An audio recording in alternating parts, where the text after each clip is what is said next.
जय हिंद दोस्तों, स्वागत है हमारे YouTube चैनल पर।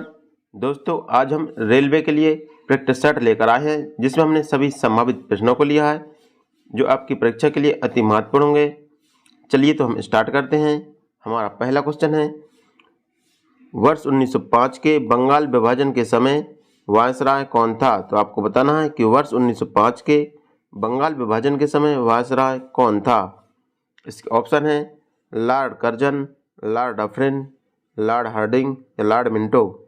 तो इसका राइट आंसर कौन सा होगा? तो इसका राइट आंसर होगा लॉर्ड कर्जन। वर्ष 1905 में बंगाल विभाजन के समय वायसराय लॉर्ड कर्जन थे। तो इसका राइट आंसर ऑप्शन ए होगा। हमारा अगला क्वेश्चन है, भारतीय राष्ट्रीय कांग्रेस की सबसे पहली महिला अध्यक्ष कौन थी? तो आपको बताना है कि भारतीय राष्ट्रीय कांग्रेस की सबसे पहली महिला अध्यक्ष कौन थी। इसके ऑप्शन है सरोजनी नायडू, भीकाजी कामा, एनी बेसेंट या विजयलक्ष्मी पंडित। तो इसका राइट आंसर होगा एनी बेसेंट।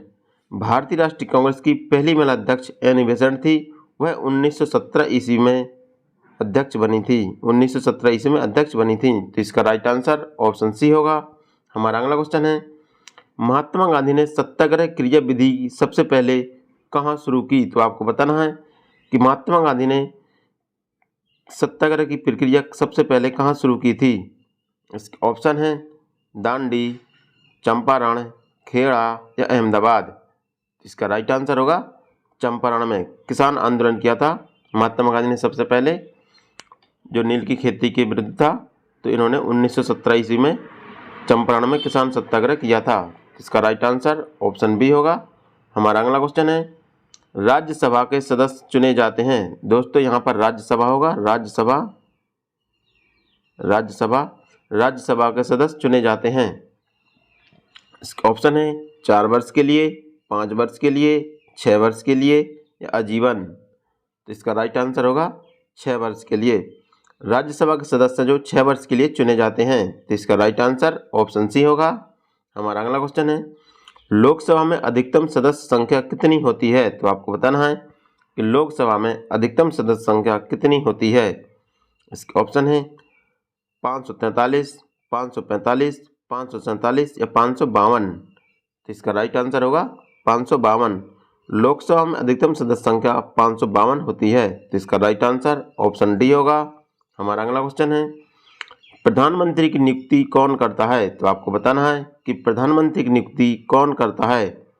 इसका ऑप्शन है राष्ट्रपति, लोकसभा अध्यक्ष, राज्यसभा का सभापति या उपराष्ट्रपति। तो इसका राइट आंसर होगा राष्ट्रपति। राष्ट्रपति अनुच्छेद 75 के अनुसार प्रधानमंत्री की नियुक्ति करता है। तो इसका राइट आंसर ऑप्शन ए होगा। हमारा अगला क्वेश्चन है, क्षेत्रीय परिषद का गठन किसके द्वारा किया जाता है? तो आपको बताना है कि क्षेत्रीय परिषद का गठन किसके द्वारा किया जाता है।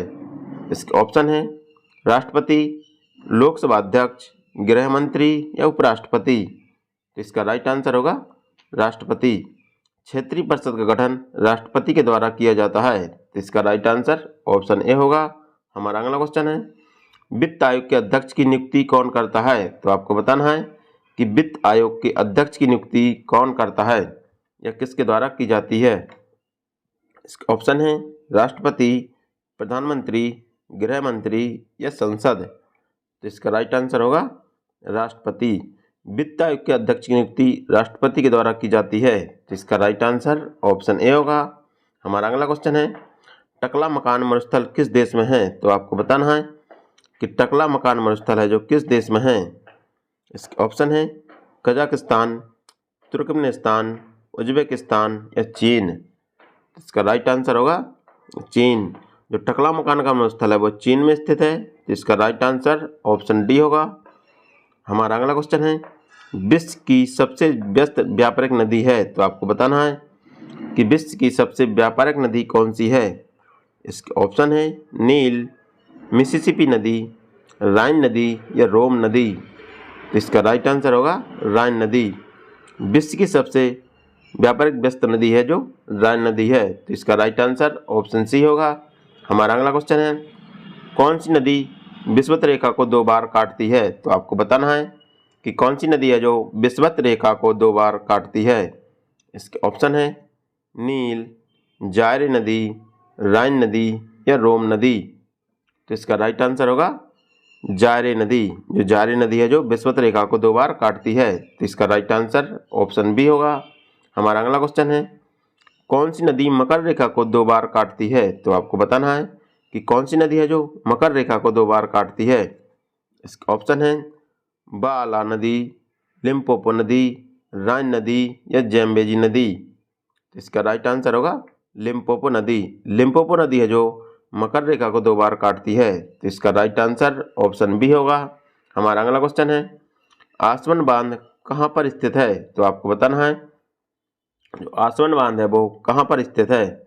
इसका ऑप्शन है सूडान, मिस्र, जायरे या नाइजीरिया? तो इसका राइट आंसर होगा मिस्र। जो आसवन बांध है वो मिस्र में नील नदी पर स्थित है। नील नदी पर स्थित बांध है। इसका राइट आंसर ऑप्शन बी होगा।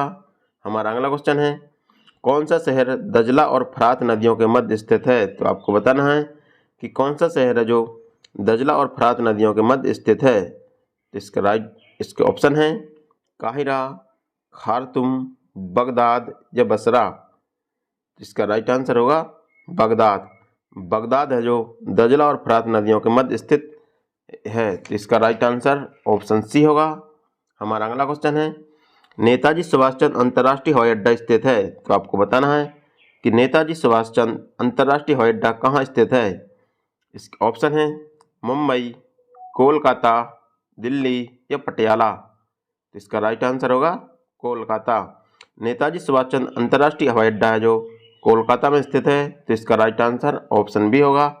हमारा अगला क्वेश्चन है, जनगणना कितने वर्ष में एक बार की जाती है? तो आपको बताना है कि जनगणना है वो कितने वर्ष में एक बार की जाती है। इसके ऑप्शन है 15 वर्ष, प्रतिवर्ष, 5 वर्ष या 10 वर्ष? तो इसका राइट आंसर होगा 10 वर्ष। जो जनगणना है जो 10 वर्ष के अंतराल में की जाती है, तो इसका राइट आंसर ऑप्शन डी होगा। हमारा अगला क्वेश्चन है, भारत में पहली बार जनगणना कब हुई थी? तो आपको बताना है कि भारत में पहली बार जनगणना कब हुई थी।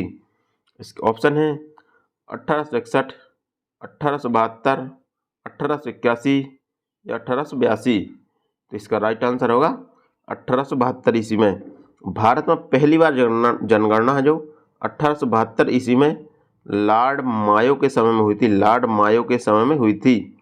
और भारत में नियमित जनगणना है जो 1881 ईस्वी में लॉर्ड रिपन के शासनकाल में हुई थी। और स्वतंत्र भारत की पहली जनगणना 1951 ईस्वी में हुई थी। कब हुई थी स्वतंत्र भारत की पहली जनगणना? 1951 ईस्वी में हुई थी। हमारा अगला क्वेश्चन है, आदिवासी समूह सहरिया का संबंध किस राज्य से है? तो आपको बताना है कि आदिवासी समूह सहरिया का संबंध किस राज्य से है। इसके ऑप्शन है गुजरात, उड़ीसा, राजस्थान या महाराष्ट्र? इसका राइट आंसर होगा राजस्थान। आदिवासी समूह सहरिया का संबंध राजस्थान से है। इसका राइट आंसर ऑप्शन सी होगा। हमारा अगला क्वेश्चन है, मानव हृदय में कितने कोष्ठ होते हैं? तो आपको बताना है कि मानव हृदय में कितने कोष्ठ होते हैं। इसका ऑप्शन है 2, 3, 4 या 5? इसका राइट आंसर होगा 4। मानव हृदय जो 4 कोष्ठी होता है, तो इसका राइट आंसर ऑप्शन सी होगा। हमारा अगला क्वेश्चन है, किसको आरबीसी का कब्रिस्तान कहा जाता है? तो आपको बताना है कि किसको आरबीसी का कब्रिस्तान कहा जाता है। ऑप्शन है यकृत, अस्थि मज्जा, पीलिया या परिशोधन? इसका राइट आंसर होगा पीलिया। पीलिया को आरबीसी का कब्रिस्तान कहा जाता है।